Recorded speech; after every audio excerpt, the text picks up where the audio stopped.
Hello student, good morning. Welcome back to Deep commerce classes.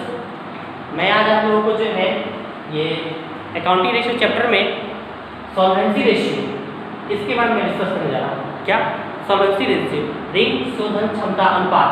ठीक है, और इससे रिलेटेड जितना भी सूत्र है वो मैं आप लोगों को आज बारीकी से दिखाते चले जा रहा हूँ। ठीक है, आप लोग कॉपी कलम तैयार कीजिए और लिखना स्टार्ट कीजिए।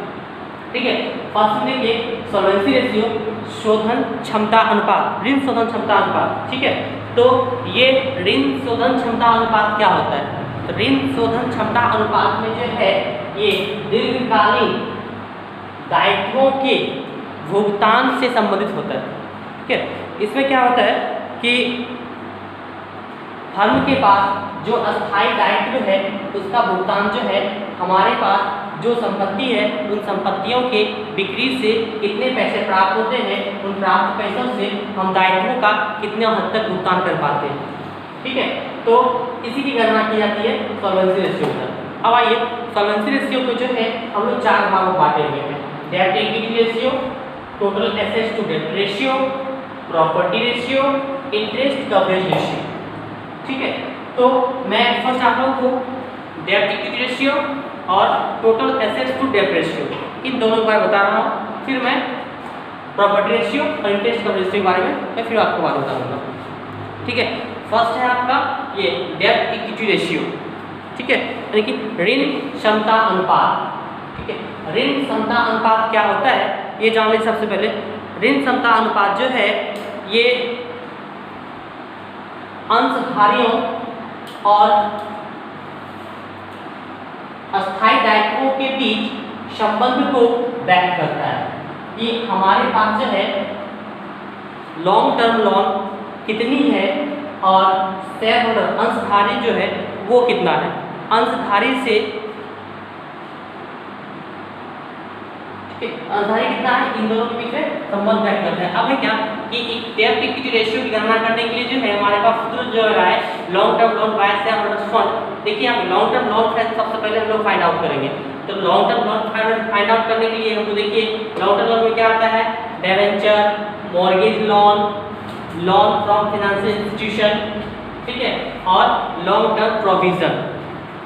ठीक है, तो जो जो अस्थायी दायित्व है उनको इसमें शामिल किया गया। अब है क्या अस्थायी दायित्व यानी फिक्स्ड लायबिलिटीज क्या होता है? फिक्स्ड लायबिलिटीज वैसे दायित्व कहा जाता है जो लंबे अवधि से चलता आ रहा हो और लंबे अवधि तक चलने की संभावना हो। ऐसे दायित्व को हम लोग कहते हैं क्या, अस्थायी दायित्व यानी कि फिक्स्ड लायबिलिटीज। अब है आपका शेयर होल्डर्स फंड। ठीक है, शेयर होल्डर फंड अंशधारी कोष। चलिए अंशधारी कोष में हम लोग देखते हैं क्या होता है। इसमें क्या है, equity share capital, preference share capital, other reserve plus credit balance और profit and loss, sinking fund minus fictitious assets. ठीक है, अब इसमें जान लीजिए equity share capital. Equity share capital समता अंश पूंजी और दूसरा क्या, प्रेफरेंस शेयर कैपिटल यानी कि पूर्वाधिकार अंश पूंजी। अब है क्या ये प्रेफरेंस शेयर कैपिटल क्या होता है और इक्विटी शेयर कैपिटल क्या होता है? प्रेफरेंस शेयर कैपिटल जो है ये वीआईपी पर्सन के लिए होता है और इक्विटी शेयर कैपिटल जो है वो जनरल पर्सन के लिए होता है। ठीक है, अब है अदर रिजर्व, फिर है क्रेडिट बैलेंस और profit and loss, sinking fund, fictitious assets. ये सारा समझ आ रहा है। एक और समझिए फिक्टिशियस एसेट। फिक्टिशियस एसेट्स जो होता है ये कृत्रिम संपत्तियां।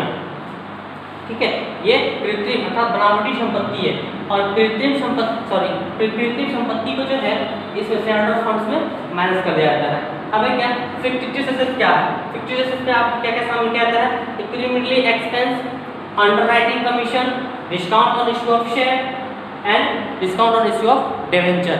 इन सबको हम लोग जो है फिक्टिशियस एसेट्स के कैटेगरी में रखे।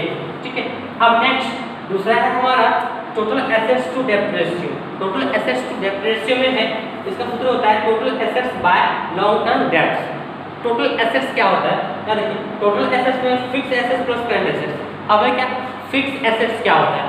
फिक्स्ड एसेट्स वैसी संपत्ति जिसका अस्तित्व लंबे अवधि से चलता आ रहा हो और लंबे अवधि तक चलने की संभावना हो, वैसी संपत्ति को हम लोग अस्थायी संपत्ति यानी कि फिक्स्ड एसेट्स कहते हैं।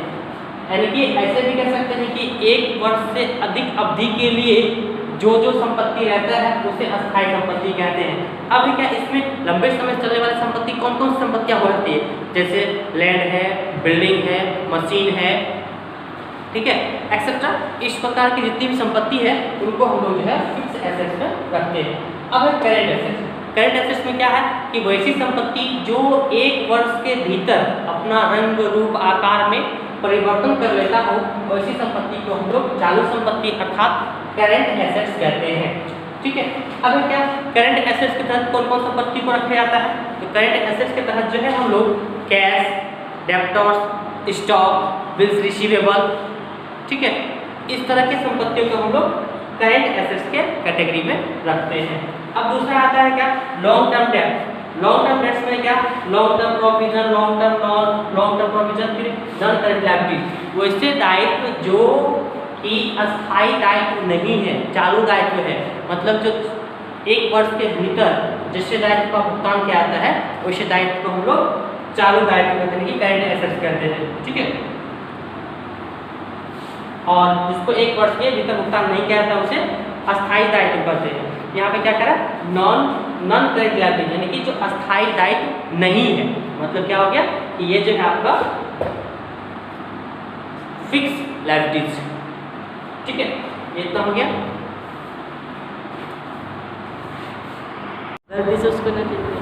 ठीक है, तो अब जो है आपका नंबर 3 में है प्रॉपर्टी रेशियो, ठीक है।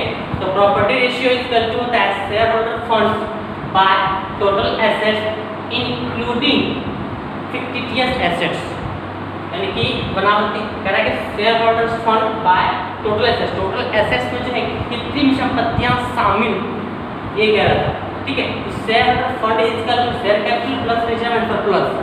अब जान लीजिए शेयर कैपिटल क्या क्या हो सकता है, देखिए equity share capital, preference share capital, उसके बाद क्या कहते हैं equity share capital, preference share capital, हाँ बस इतना ही, और उसके बाद रिजर्व एंड सरप्लस, ठीक है। ये सबको जोड़ के हम लोग क्या करते हैं, शेयर होल्डर्स फंड निकाल लेते हैं। अब है क्या, टोटल एसेट्स। टोटल एसेट्स में आपका है tangible assets, intangible assets, non current assets, investment plus long term loan and advance, ठीक है। अब है क्या, टेंजेबल मूर्त संपत्ति, इंटेंजेबल एसेट्स, अमूर्त संपत्ति, नॉन करेंट एसेट्स यानी कि अस्थायी संपत्ति। अब है क्या, इन्वेस्टमेंट निवेश, और उसके long term loan and advance, दीर्घकालीन ऋण और अग्रिम, ठीक है। इन सब का योग जो हमारा निकल जाएगा टोटल एसेट्स, और share holders funds right process करके निकाल देंगे। उसके बाद नंबर 4 में है interest coverage ratio. Interest coverage ratio is equal to the net profit before interest and tax by interest on long term loan, ठीक है। तो अब देखिए interest on net profit before interest and tax, इसी सूत्र में क्या निकाला होगा, interest on long term loan जो है दीर्घकालीन है, उस पर हम ब्याज निकाल लेंगे, ब्याज निकालने के पश्चात, ठीक है, जो शुद्ध लाभ होगा उस शुद्ध लाभ में उसको ऐड कर देंगे, एक बार निकल जाएगा interest on long term loan. अब क्या, इंटरेस्ट ऑन लॉन्ग टर्म डेब्ट, यानी कि अस्थायी दायित्व जो होगा उन अस्थायी दायित्वों को इसमें भाग देने से मेरा इंटरेस्ट रेशियो निकल जाएगा, ठीक है। तो इस तरह से सॉल्वेंसी रेशियो का जो है जितना सूत्र है वो हम आपका कंप्लीट कर चुके हैं, ठीक है। अब नेक्स्ट क्लास से हम आप लोगों का इसका सवाल बताना स्टार्ट कर देंगे, ठीक है। आज के इतना ही, बाय बाय, गुड नाइट।